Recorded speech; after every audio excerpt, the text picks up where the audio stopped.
Church, if Sutton thinks that Erika playing nice is anything but an isolated incident, she'd be a damn fool. I got my notes. I hope y'all got yours. Let's get on into this damn mess.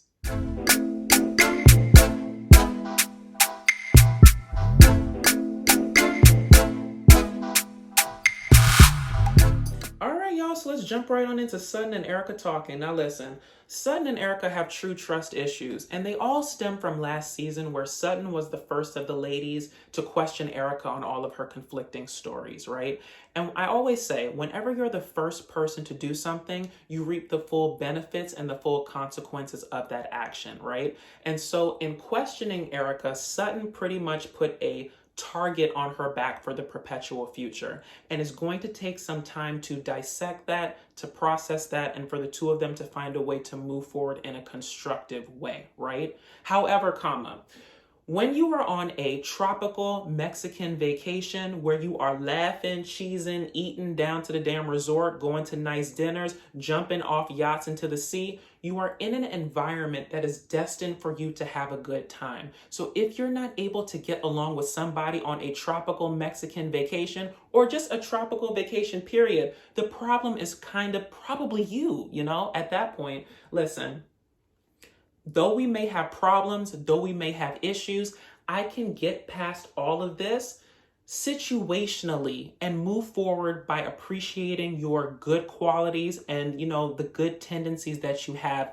in this moment, right? And I think in this moment is a very, very good place of where Erika and Sutton need to be, right? Because when you start putting more on it, when you start putting more expectations, you kind of start the process of the clock of undoing all of the, the goodwill that's kind of been gained as a result of this damn vacation, right?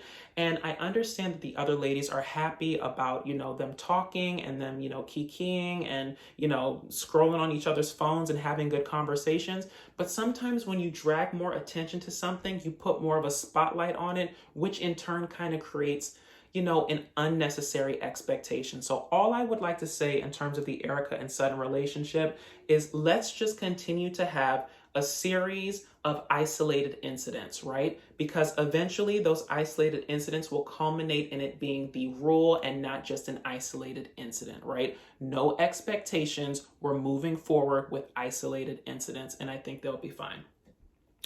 Now, moving on to drunk Erika, y'all. Now, when I first saw Erika being drunk down to, the boat and, on the show, I said, she gonna mess around and get herself in trouble, okay? Because when you drunk, they say drunk men tell no tales, okay? And what Erika don't need to be doing right now is spilling too much information that's gonna have them damn lawyers sending subpoenas for footage down to damn Bravo, okay? But the ladies actually said something that made me realize a kind of kinship or a kind of quality that me and Erika have, which is, when you feel safe, you're able to give more of yourself, right? And for me, y'all, I'm a social drinker. I don't have alcohol in my house.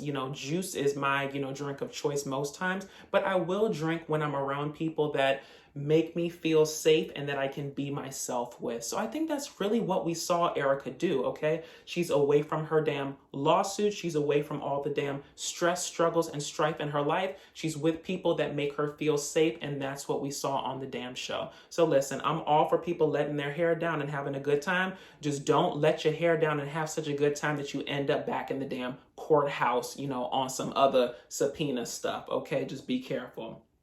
Now, the backside of that, though, y'all, is I'm a little bit worried about Erika and these prescription medications and mixing it with alcohol. I mean, I get worried, normally just when people mix prescription drugs and alcohol because bad things can happen. It starts giving very Marilyn Monroe tease. It starts giving very Anna Nicole Smith tease, and I'm not trying to call that over Erika's life, but when I found out that mama is mixing, Xanax, Lexapro, Casamigos, margaritas, wine, and God knows what else on this damn, Mexican tropical vacation, it's a cause for concern, right? And I think things can be a contributory effect when you mix the stress, struggles, and strife that mama is going through in her life with a good, time in Mexico. You're on these medications. You're trying to have a good time with your girls. It can kind of create a recipe for disaster unintentionally, right? And so as her friend, I would kind of implore people to kind of check in on Erika, make sure she's okay, and make sure that this is just an isolated incident in terms of her mixing these prescription medications and this alcohol, and not the general rule. Because to me, when it starts becoming something that happens on a perpetual basis, that's when it's cause for concern, and that's when Jesus has to take the wheel. So girl, have fun as long as you're having fun, but don't make this a recurring thing. Now on to Garcelle, Rinna, and Denise, y'all. Garcelle, you need to fall back, okay? Because it's starting to give very dog with a bone tease, right? I can understand when there's a friendship between three people and two people start beefing that it can kind of get kind of irritating for the one person who's still friends with them both. But I think that in order for that relationship to reconcile in terms of the Denise and Rinna relationship, they have to come back together authentically, right? It has to be a situation where they authentically miss each other's company, they want to bury the hatchet, and they want to move forward in a constructive way, right? Other than that, they wouldn't be getting back together for the right reasons, right? They'd be trying to reconcile because you want them to reconcile. And to me, when a foundation is that shaky, it won't continue on effectively in the future, right? So you can have the best intentions in terms of wanting the best for both of your friends and wanting to heal that relationship, but until they want to heal it between the two of them, I think your efforts are in vain. And just like Rinna said, it's starting to give a bit of gotcha tease because, Rinna questioned in her confessional, would Garcelle have told her that Denise was coming if she had been coming to the event and didn't say that she wasn't coming, right? So it starts to make Garcelle look a bit disingenuous in terms of the reasons why she's trying to get them back together. Like, do you authentically want them back together, or does perpetually trying to antagonize Rinna over this relationship just further a storyline for you? Like, make it make sense. Like, I want to believe the best for Garcelle because, she's one of my favorite characters on the show, but sometimes she can do things that just make you say, like, are you really there and doing this for the right reasons, or are you just trying to perpetually antagonize Rinna? Don't get me wrong, Rinna is not an angel in the damn situation, okay? But in this situation, I'm kind of team Rinna because it does seem like Garcelle has some sort of bee in her bonnet for this whole Rinna-Denise makeup, and I'm not sure if the reasons behind it are as genuine as she claims them to be. Now on to Sutton versus Diana, y'all. And this kind of sets us up for the whole Diana being the kind of aggressor or the villain for the rest of this season, which it seems like they're kind of foreshadowing it to be, right? So Sutton versus Diana. The problem stems, Sutton, in that every single time that Diana has seen you or interacted with you, it's been on one of two things. Either it's a contradiction or you're fussing and fighting with somebody, okay? And first impressions are very, very important, okay? What they perpetually kind of set up is how you rock with this person going forward, right? How you can categorize them. Are they like me? Are they not like me? Do they have qualities that I want to adopt? Do I see a future for us together in terms of a friendship, right? First impressions are very important. And when all the first impressions or the second, third impressions are all of the same, you kind of categorize somebody in a messy column. And I think that's kind of what Diana has done with you. All of the contradictions, all the fussing and fighting, it's kind of culminated into her having this negative view of you. Couple that with the fact that you pretty much yelled at the girl down to the damn table, and I would feel the same way that Diana has felt. And I think that situation where they were on the boat and it was her and Garcelle talking to Diana, I think that was the situation that kind of broke the camel's back, if you want to think about it that way. Diana was like, let me open up to Sutton, let me share something, let me, try to give more of my personality, try to give more of my story. And Sutton kind of directed the conversation back to herself. Now listen, let me preface what I'm about to say with this.